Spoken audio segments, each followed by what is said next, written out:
औज़ुबिल्लाहि बिस्मिल्लाहिर्रहमानिर्रहीम। नाज़रीन, एक नई वीडियो के साथ हाज़िर खिदमत हूँ और उम्मीद करता हूँ आप मेरी इस वीडियो को भी पसंद करेंगे, शेयर करेंगे और कमेंट्स बॉक्स में जाके कमेंट्स करेंगे, जिस तरह मेरी पिछली तमाम वीडियो पे आप लोगों ने मेरी दिलजोई की और कमेंट्स बॉक्स में जाके कमेंट्स किए। नए आने वालों के लिए खुश आमदीद, वेलकम और साथ रिक्वेस्ट के मेरे चैनल को सब्सक्राइब करें, बेल आइकन को टच करें और ऑल को टच करें ताकि मेरी तमाम वीडियोज़ का नोटिफिकेशन बआसानी आप लोगों तक पहुंच सके और मेरी वीडियो से आप लोग इस्तेफादा हासिल करें। साथ रिक्वेस्ट के कमेंट्स बॉक्स में जाके ज़रूर कमेंट्स दें, जिससे मेरी हौसला अफजाई भी होती है और मुझे अपने आप को और अपनी वीडियोस को अपग्रेड करने का मदद भी मिलता है।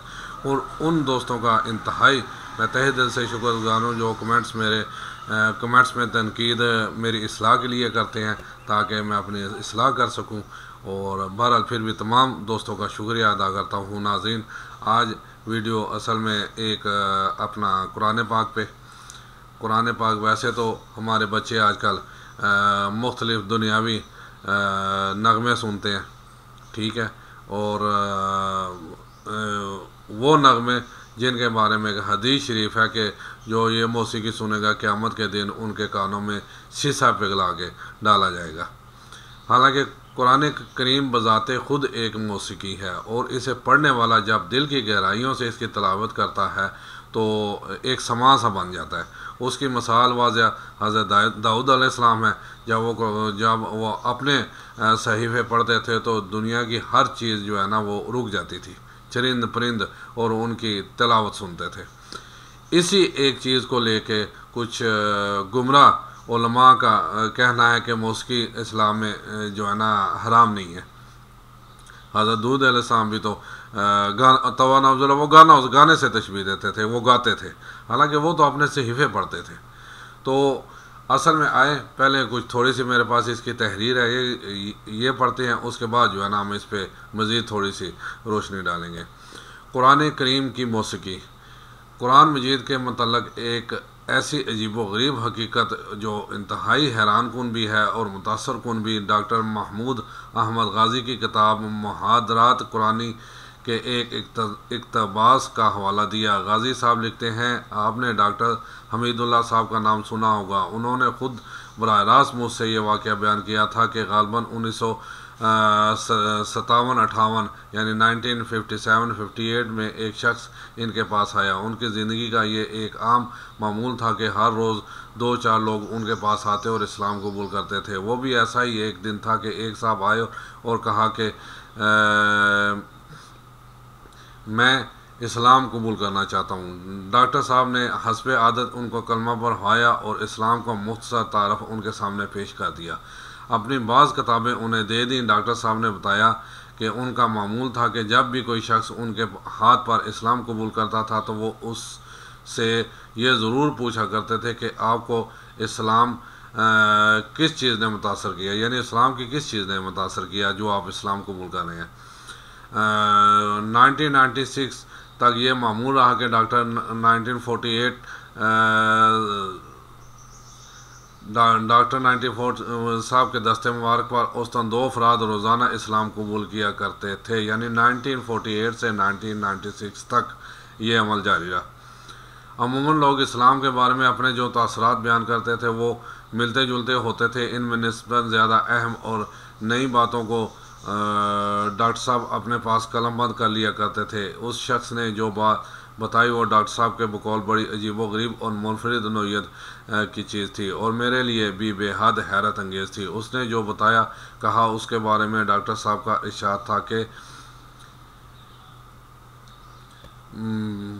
मुझे और बारे में असल में देखें ये कैसे जो है ना कैसे अल्लाह के जो है ना जो अल्लाह जैसे हिदायत दे वो फिर जो है ना अपनी हर हट धर्मी छोड़ के ना इस्लाम की तरफ राग़िब हो जाता है।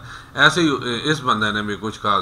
जी, असल में बात वही आती है जिससे अल्लाह ताला जब मेहरबान होता है तो फिर उसे इस्लाम की रोशनी उस पर ज़ाहिर कर देता है और वो बंदा जो है ना वो मुसलमान हो जाता है। उस शख्स ने बताया कि मेरा नाम ज़ाक ज़ेल्बेर है और मैं फ़्रांसीसी बोलने वाली दुनिया का सबसे बड़ा मौसीकार हूँ। मेरे बनाए और गाए हुए गाने फ़्रांसीसी ज़बान बोलने वाली दुनिया में बहुत मकबूल हैं। आज से चंद रोज़ कबल मुझे एक अरब सफ़ीर के यहाँ खाने की दावत में जाने का मौका मिला। जब मैं वहाँ पहुँचा तो वहाँ सब लोग जमा हो चुके थे और नहायत खामोशी से एक ख़ास अंदाज की मौसीकी सुन रहे थे। जब मैंने वो मौसीकी सुनी तो मुझे ऐसा लगा कि जैसे ये मौसीकी कि दुनिया की कोई बहुत ही ऊंची चीज़ है जो ये लोग सुन रहे हैं। मैंने खुद आवाज़ों की जो धुनें और उनका जो नशेब व फराज ईजाद किया है, ये मौसीकी उससे भी बहुत आगे है, बल्कि मौसीकी की इस सतह तक पहुंचने के लिए अभी दुनिया को बहुत वक्त दरकार है। मैं हैरान था कि आखिर ये किस शख्स की ईजाद करदा मौसीकी हो सकती है और उसकी धुनें आखिर किसने तरतीब दी हैं। जब मैंने ये मालूम करना चाहा तो ये धुनें किसने बनाई हैं तो लोगों ने मुझे इशारा से खामोश कर दिया, लेकिन थोड़ी देर बाद फिर मुझसे रहा ना गया और मैंने फिर यही बात पूछी, लेकिन वहाँ मौजूद हाज़रीन ने मुझे खामोश कर दिया। डॉक्टर साहब कहते हैं कि उस गुफ्तगू के दौरान मैं वो फ़न मौसीकी की कुछ इस्तिलाहात भी इस्तेमाल कर रहा था जिनसे मैं वाकिफ़ नहीं। क्यों फ़न मौसीकी मेरा मैदान ही किस्सा मुझसे जब वो मौसीकी ख़त्म होगी और वो आवाज़ बंद होगी तो फिर उसने लोगों से पूछा कि ये सब क्या था। लोगों ने बताया कि ये मौसीकी नहीं थी बल्कि कुरान मजीद की तलावत है और फ़लाँ कारी की तलावत है। मौसीकार ने कहा कि यकीनन ये किसी कारी की तलावत होगी और ये कुरान होगा, मगर इसकी ये मौसीकी किसने तरतीब दी है और ये धुनें किसकी बनाई हुई हैं। वहाँ मौजूद मुसलमान हाज़रीन ने बैक ज़बान वजाहत की कि ना ये धुनें किसी की बनाई हुई हैं और ना ही ये कारी साहब मौसीकी अबजद से वाकिफ़ हैं। इस मौसीकार ने जवाब में कहा कि ये हो ही नहीं सकता कि ये धुनें किसी की बनाई हुई ना हों, लेकिन उसे यकीन दिलाया गया कि कुरान मजीद का किसी धुन से या फ़न मौसीकी से कभी कोई तल्लक ही नहीं रहा। यह फ़न तजवीद है और एक बिल्कुल अलग चीज़ है। उसने फिर ये पूछा कि अच्छा मुझे ये बताओ कि तजवीद और कुरान का ईजाद यानी तजवीद और इसके जो है ना, अब वो तजस्सुस से हो गया ना, वो पूछना चाहता था कि असल में ये मसला क्या है। अब उसे इतनी तजस्सुस थी कि वो बार बार अपने इसी एक जुमले को दोहरा रहा था कि ये मौसीकी किसकी ईजाद है। देखें आगे उसने फिर कहा कि फिर ये पूछा कि अच्छा मुझे ये बताओ कि तजवीद और किरत का ये फ़न कब ईजाद हुआ। इस पर लोगों ने बताया कि यह फ़न तो 1400 साल पहले चला आ रहा है। रसूल सल्लल्लाहु अलैहि वसल्लम ने जब लोगों को कुरान मजीद अता फरमाया था तो फ़न तजवीद के उसूलों के साथ ही अता फरमाया था। इस पर उस मौसीकार ने कहा कि अगर मोहम्मद सल्लल्लाहु अलैहि वसल्लम ने अपने लोगों को कुरान मजीद इसी तरह सिखाया है जैसा कि मैंने अभी सुना है तो फिर बिलाशुबा ये अल्लाह की किताब है, इसलिए कि फ़न मौसीकी के जो क़वायद और ज़वाबत इस तर्ज़ किरत में नज़र आते हैं वो इतने आला अरफा हैं कि दुनिया अभी तक नहीं पहुँची। डॉक्टर हमीदुल्लाह साहब फरमाते थे कि मैं इसकी ये बात समझने से कासिर था कि वो क्या कह रहा है। उस शख्स ने कहा कि बाद में मैंने और भी कुरान की तलावत कुरान को सुना, यानी जो तलावत करते थे कारी हजरात कि उनकी तलावत को सुना, मस्जिद में जाकर सुना और मुख्तलिफ लोगों से एक तजस्सुस पैदा हो गया ना। फिर इसके पीछे वो देखें ये होते हैं असल मुसलमान, रिसर्च करके मुसलमान जो होते हैं ना वही कामयाब होते हैं। मस्जिद में जाकर सुना और मुख्तलिफ लोगों से पढ़वा कर सुना और मुझे यकीन हो गया कि ये अल्लाह की किताब है और अगर यह अल्लाह की किताब है तो उसके लाने वाले यकीनन अल्लाह के रसूल थे, इसलिए आप मुझे मुसलमान कर लें। डॉक्टर साहब कहते हैं कि मैंने उसे मुसलमान कर लिया, लेकिन मैं नहीं जानता कि जो कुछ वो कह रहा था वो किस हद तक दुरुस्त था, इसलिए कि मैं इस फ़न का आदमी नहीं। डॉक्टर साहब ने बताया कि मैंने एक अलजायरी मुसलमान को जो पेरिस में ज़ेर तालीम था इस नए मौसीकार मुसलमान की दीनी तालीम के लिए मुकर्रर कर दिया। तकरीबन 1.5 माह बाद वो दोनों मेरे पास आए और कुछ परेशान से मालूम होते थे। अलजायरी मौलम ने मुझे बताया कि उन्होंने मुस्लिम कुरान मजीद के बारे में कुछ ऐसे शकूक का इजहार कर रहा है जिनका मेरे पास कोई जवाब नहीं है। डॉक्टर साहब फरमाते हैं कि मैंने सोचा कि जिस बुनियाद पर यह शख्स ईमान लाया था वो भी मेरी समझ में नहीं आई थी। अब इसके शकूक का मैं क्या जवाब दूंगा और कैसे दूंगा, लेकिन अल्लाह का नाम लेकर पूछा कि बताओ तुम्हें क्या शकूक और शुबहात हैं। उस नौ मुस्लिम ने कहा कि आपने मुझे ये बताया था कि किताबों में भी मैंने पढ़ा है कि कुरान मजीद मायना इसी शक्ल में आज मौजूद है जिस शक्ल में उसके लाने वाले पैगम्बर अलैहिस्सलाम वस्सलाम ने उसे सहाबा कराम के सुपुर्द किया था। डॉक्टर साहब ने जवाब दिया कि वाकई ये सही है। अब उसने कहा कि इन साहब ने मुझे अब तक जितना कुरान मजीद पढ़ा है, इसमें एक जगह के बारे में मुझे लगता है कि इसमें कोई ना कोई चीज़ ज़रूर हज़फ हो गई है। उसने बताया कि उन्होंने मुझे सूरह नसर पढ़ाई है और इसमें अफवाजा और फसबह के दरमियान खला है। जिस तरह उन्होंने मुझे पढ़ाया है वहाँ अफवाजन पर वक्फ़ किया गया है। वक्फ़ करने से वहाँ सिलसिला टूट जाता है जो नहीं टूटना चाहिए, जबकि मेरा फ़न कहता है कि यहाँ खला नहीं होना चाहिए। डॉक्टर साहब फरमाते थे कि यह सुनकर मेरे पैरों तले ज़मीन निकल गई और कुछ समझ में नहीं आया कि इस शुबा का जवाब क्या दें और किस तरह मुतमिन करें। कहते हैं कि मैंने फ़ौरन दुनिया इस्लाम पर निगाह दौड़ाई तो कोई एक फ़र्द भी ऐसा नज़र नहीं आया जो फ़न मौसीकी से भी वाकफियत रखता हो और तजवीज़ भी जानता हो। डॉक्टर साहब कहते हैं कि चंद सेकंड की शशोपंज के बाद बिल्कुल अचानक और यकायक मेरे जहन में एक पुरानी बात अल्लाह ताला ने डाली कि अपने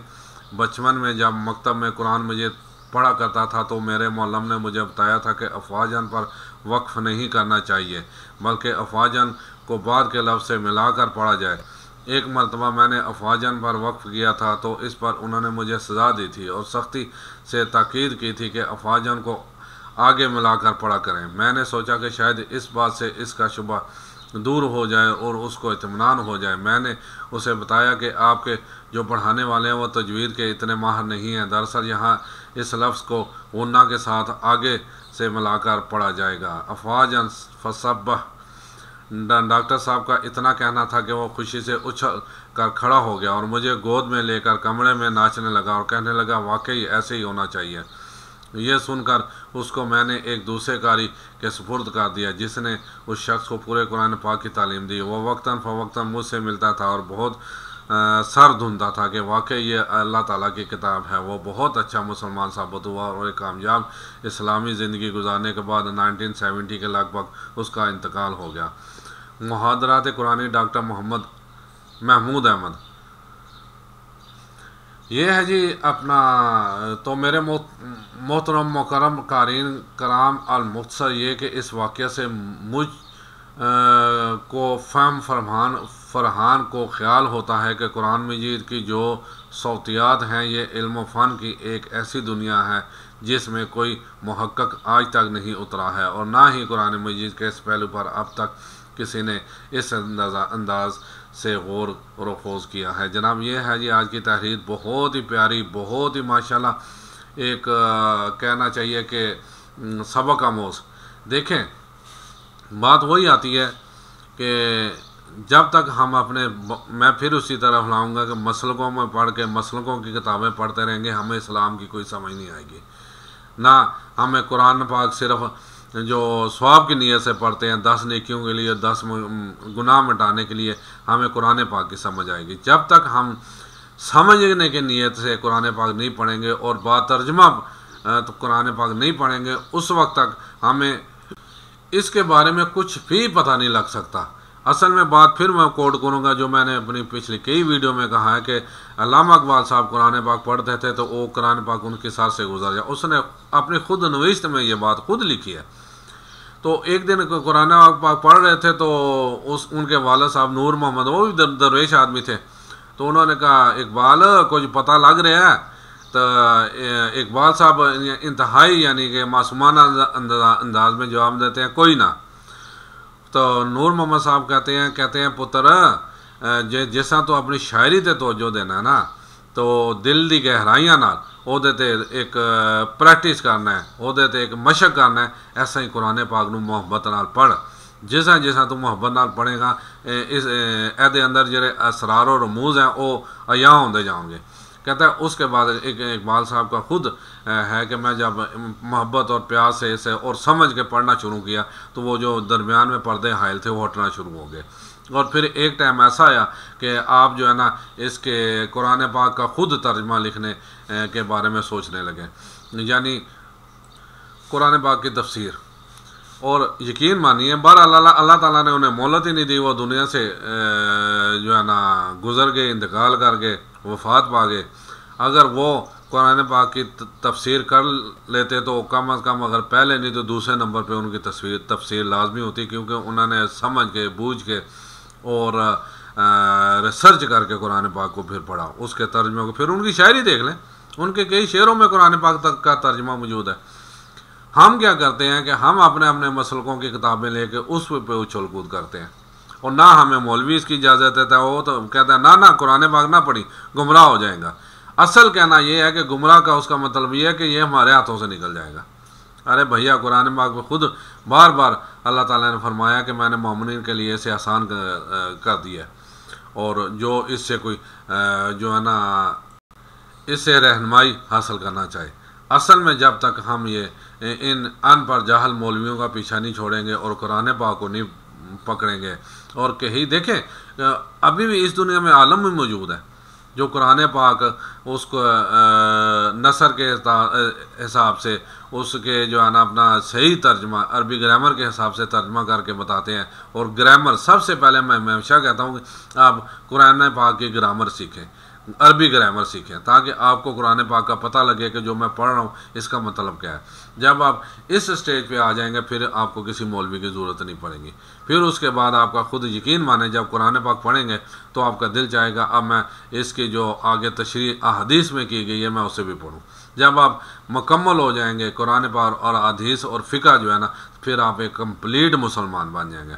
फिर आप पर से ये जो मसलकों की चादर है वो हट जाएगी, फिर आप सिर्फ मुसलमान जो है ना बन जाएंगे। फिर किसी मसलक से फिर आप यही कहेंगे मेरा वही मसलक है जो नबी करीम सल्लल्लाहु अलैहि वसल्लम का था, जो सहाबा कराम का था, बाकी मेरा किसी मसलक से कोई तलक नहीं है। इसलिए खुदारा मैं रिक्वेस्ट करता हूँ सबको, देखें आजकल दुनिया में कितना इंतशार है और कितनी मुसीबतें हैं। क्यों? हम असल राह से असल डगर से हट गए हैं। और जब तक हम असल राह से, देखें बात वही है कि हम जब तक असल ट्रैक में नहीं चलेंगे, हमने जाना इस्लामाबाद है और गाड़ी कराची की ली हुई है, और या फिर मोटरवे साथ मौजूद है और हम नीचे कच्चे से गाड़ी ने तो पंचर ही होना है ना, गाड़ी का तो बेड़ा करके होना है ना। यही बात है हमारा, हम कच्चे से जा रहे हैं, खड्डों से जा रहे हैं, जो मसलकों के पीछे लग के मसलकों की किताबें पकड़ के जो है ना हम अपना बेड़ा गर्क कर रहे हैं। हालांकि हमारी रहनुमाई के लिए अल्लाह ताला ने क्यों कुरान पाक को भेजा, कुरान पाक को नाज़िल किया, और अब तो माशाल्लाह हर ज़बान में इसका तर्जुमा मौजूद है, और इसका क्रेडिट जो है ना शाफात को जाता है कि उन्होंने इतनी तादाद में हर ज़बान में छाप के ना दुनिया में फैला दिए। अल्लाह ताला उन्हें जन्नतुल फ़िरदौस में जगह अता करे। मैं तो यही दुआ करूँगा, खुदारा आप किसी भी आलम की तफसीर पकड़ लें, उसे पढ़ें। मैं ये नहीं कहता कि आप अहले सुन्नत को कहूँ आप अहले हदीस का, और अहले हदीस को कहूँ आप अहले सुन्नत के किसी आलम की तफसीर पढ़ें, आप अपने किसी सही आलम की, लेकिन उसमें जो है ना एक खुन्नकबाजी ना हो, उस पर बहुत अपना मसलक हावी ना हो। कम अज़ कम उसने जो है ना कुरान पाक का सही नीयत से और दिल की गहराइयों से मोहब्बत के साथ उसका तर्जमा किया और उसकी तफसीर लिखी हो। आप पढ़ें, इंशाल्लाह आपको लाजमी हदायत मिलेगी। और साथ साथ अल्लाह से आप दुआ मांगें, अल्लाह से के आगे गिड़गिड़ाएं कि या अल्लाह मुझे उस दीन पे चला जो आपने नबी करीम सल्लल्लाहु अलैहि वसल्लम के बता। देखें मैं नमाज़ों में यही कहता हूँ भी, जब भी दुआ मांगता हूँ मैं तो मसलकों से, जब से मेरी अल्लाह ताला ने आंखें खोली है तो मसलकों से मैं जो है ना इंतहाई दूर हो गया हूँ। मैं अब सिर्फ अपने आप को मुसलमान कहता हूँ, और वो मुसलमान जो नबी करीम सल्लल्लाहु अलैहि वसल्लम के दीन पे चला, मैं नबी करीम सल्लल्लाहु अलैहि वसल्लम के अहदीस की रोशनी में, कुरान पाक के हदायत की रोशनी में भाई मैं तो आप उसे मानता हूँ, और मेरा मसलकों से कोई तलक नहीं है। लेकिन मैं सब मसलकों का एहतराम करता हूँ। मैं ये नहीं कहता, मैं ना उन्हें गालियाँ दूंगा ना उन्हें कोई कहूँगा कि ये भटके हुए हैं। देखें अपने अपने मसलक भी चढ़ के अगर जिसने हदायत पाली तो जो है ना अपना वो बख्शा जाएगा।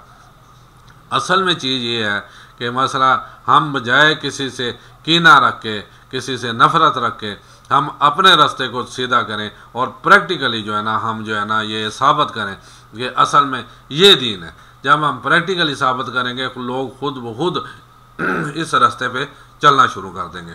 जैसे एक जमात तबलीग पे जा रही थी तो वो अहले बैत के उस वक्त हयात आखिरी, अब मेरे जहन में नहीं आ रहा कि अपना कैसा जहन से निकल गया, उनके पास आए तो कहा जी हमें हमारे लिए एक तो दुआ करें और दूसरा हमें नसीहत करें। उन्होंने पहले तो उनके लिए दुआ की और फिर कहा कि कोशिश करें कि आप ज़बान से एक लफ्ज़ भी अदा ना करें, यानी प्रैक्टिकली आप उनके सामने एक नमूना पेश करें कि ये है मुसलमान, और देखें वो कैसे मशरब बा इस्लाम नहीं होते। असल में अब हमारा प्रैक्टिकली बेड़ा गर्क हो गया। बात वही है कि पहले यहूदी जिस रास्ते पे चलते थे, अगर वहाँ पत्थर नज़र आता कहते लगता है इधर से कोई मुसलमान जो है ना नहीं गुजरा। अब ये हाल है कि जिस रास्ते से यहूदी चलते होंगे वो सड़क का क्योंकि हमने ख्याल ना बेड़ा गर्क कर दिया होगा, तो वो कहते होंगे यहाँ से लाजमी कोई मुसलमान गुजरा है। बात वही है कि जॉर्ज बर्नार्ड शॉ की, उसने कहा कि अगर मैं कुरान पाक को सुनता हूँ कि ये दुनिया की बेहतरीन किताब है, अल्लाह का कलाम है, और जब मुसलमानों को देखता हूँ कि दुनिया की इंतहाई जो है ना घटिया और जलील कौम है। जनाब ये है हमारा तारफ, ये है हमारा तारफ मुसलमानों का। और यकीन माने उसने गलत नहीं किया, हम घटिया हैं, हम जलील हैं, बल्कि इससे भी जो है ना शायद कोई तीसरी डिग्री से इसकी लगा लें, क्योंकि हम हमने टारगेट अपना छोड़ दिया। और कुरान पाक में सूरह बकरा में कहा गया कि आप पढ़ें, बात वही है, कुरान पाक पढ़ना चाहिए ना। अगर हम वाकई अपने असल रास्ते में चलना शुरू हो जाए, मोमन हों, तो फिर हम दूसरे जो है ना गैर मज़ाहब को पहले तो उनसे जजिया वसूल करें और उन्हें अपने ताबिया करें, जो ताबिया नहीं होता उनसे जंग करें। जी ये मौलवी कोई नहीं बताएगा, मौलवी तो अमन के दर्स देते हैं ताकि ये कहीं इस तरफ आ ना जाए। बात वही है कि असल मुसलमान जो है ना वो फंडामेंटलिस्ट है। ये डॉक्टर साहब ने 4 तबकों में किया था ना, असल मुसलमान फंडामेंटलिस्ट है। और आखिरी जो शिक जो है ना जिससे यहूदी लाभी बहुत खुश है वो सेकुलर। हम इस टाइम सेकुलर है, हमें मज़हब से कोई लेना। कितने बच्चे हमारे मस्जिद में या घर में नमाज पढ़ते हैं, कितने पढ़ते हैं? असल में चीज़ ये है हम अपनी इस्लामी जो है ना रवादारी है और इस्लामिक जो है रास्ता है उससे हट गए हैं, दुनियादारी में खो गए हैं, इसीलिए जलील ख्वार हो रहे हैं। इसीलिए हमें जो है ना नाम में हमारे बारे में क्या अल्फाज के जॉर्ज बर्नार्ड शॉ ने कि घटिया और जलील तरीन, जी ये है।